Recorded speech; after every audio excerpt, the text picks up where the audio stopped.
Shalom, all praises, blessings, glories, and honors to Yahweh Bahashim, Yahweh Shai Bahashim, Racha Kodash. Double honors to my elder apostles and bishop elders of Great Millstone, who have taught me this truth, as well of men of like mind. Shalom wa chasad, which means peace and mercy, to the elect of the nation of Israel, whom are you so-called Negroes, Latinos, Native American Indians, and Israelite foreigners of the seed line of our forefathers, Abraham, Isaac, and Jacob, whom are scattered here in America, which is Babylon the Great, and abroad.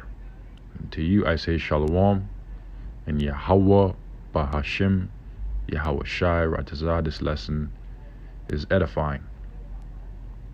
EU must take action against U.S. von der Leyen. And this was published today by the RT.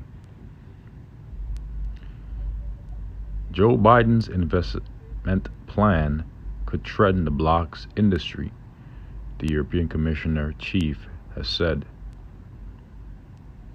Now, what scripture should immediately come to our minds upon reading the title of this article?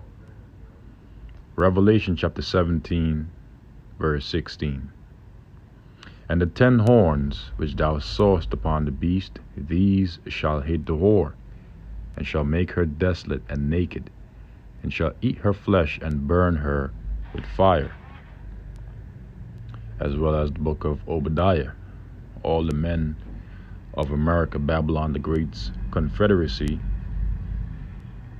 will deceive her, for they will lay a wound, as it is written, under her.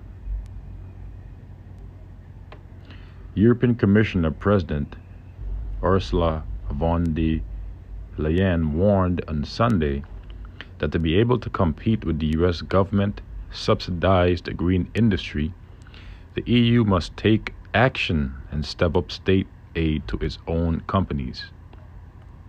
Now, this concern comes after and due to the fact that America will soon pass a green energy bill that will give American corporations across the globe tax breaks domestically here in America, Babylon the Great, which will attract these businesses that are not only American based but also international based, to desiring to bring their businesses over here into the U.S. because of tax breaks as well as other benefits that Joe Biden's green energy plan or bill will bring. And this will in turn hurt other countries and their industries, including America's own allies. Hence the reason why the EU had France come to the U.S. Sometime last week to speak to the president of the U.S. Concerning this matter. And let us not forget that Europe has been hurting due to the ongoing conflict between the Ukraine and Russia, that is ultimately benefiting America because America's own allies are being forced to buy oil and gas from America at a far higher premium than what they were originally paying to Russia. America's pretty much forced them to shoot themselves in the foot, so to speak. Also recall the sabotaging of the Nord Stream pipeline. So the Lord is setting the pieces together. Okay. And then in other news, as of lately, Washington and Israel had a joint drill in preparation for attacks against Tehran, that is Iran.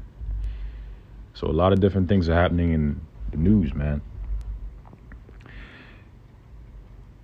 The article reads on to say, signed into law by President Joe Biden in August, the Inflation Reduction Act is, despite its name, and this is what I was referring to earlier, the so-called Green Energy Act, because I couldn't remember the exact name for it. It is known as the Inflation Reduction Act, IRA, is, despite its name, a $738 billion, which is pretty much damn nearly a trillion, spending package that allocates 391 billion toward green energy and climate-friendly industry projects, including 270 billion in tax incentives. Initially launched by liberals on both sides of the Atlantic, von der Leyen now sees the act as a threat to Europe's industry. The IRA's provision of tax breaks for consumers who buy American products and manufacturers who produce these products in the US could lead to unfair competition, could close markets and thus fragment critical supply chains, she told a gathering of students in the Belgian city of Bruges. With these incentives on the one hand, and the EU struggles with supply chain bottlenecks and record energy costs on the other, the IRA could place European industry at a disadvantage, she continued. In other news, that is the EU suffering from Ukraine conflicts more than the US, and we brought this briefly out of camp yesterday. Competition between the US and the EU must respect a level playing field, but soon the EU are going to realize and see that America is really only doing things for its own self-interest. And eventually what's going to happen is that they're going to betray America, Babylon the Great. They're going to turn their backs against America, Babylon the Great, because it's all a part of biblical prophecy. Must respect the level playing field, she declared. You must take action to rebalance the playing field, or the IRA and other measures create distortions. To that end, von der Leyen said that the EU must increase state aid to its own industries and invest in renewable energy, while lobbying the US to address some of the most concerning aspects of the IRA.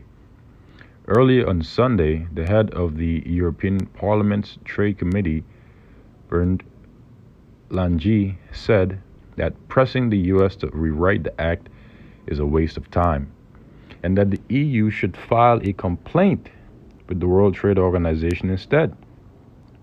While von der Leyen blamed the Europe-wide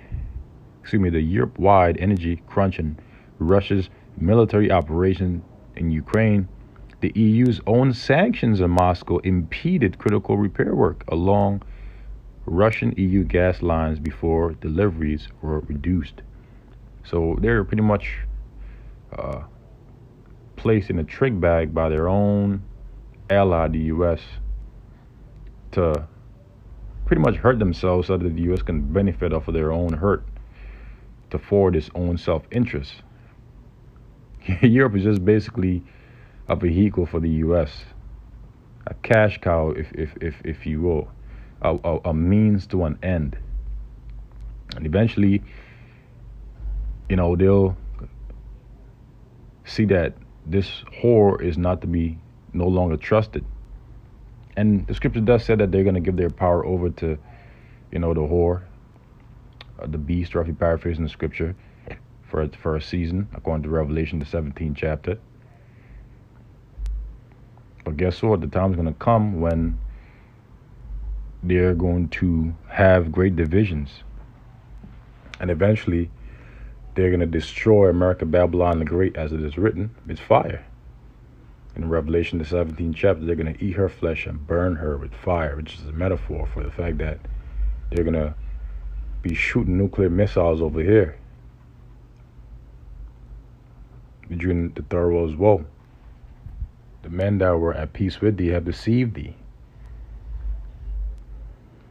It says, moreover, the bloc pressed ahead with imposing a price cap on Russian oil on Saturday. On the same day, Kremlin spokesman Dmitry Peskov said Moscow is now planning to recognize the measure.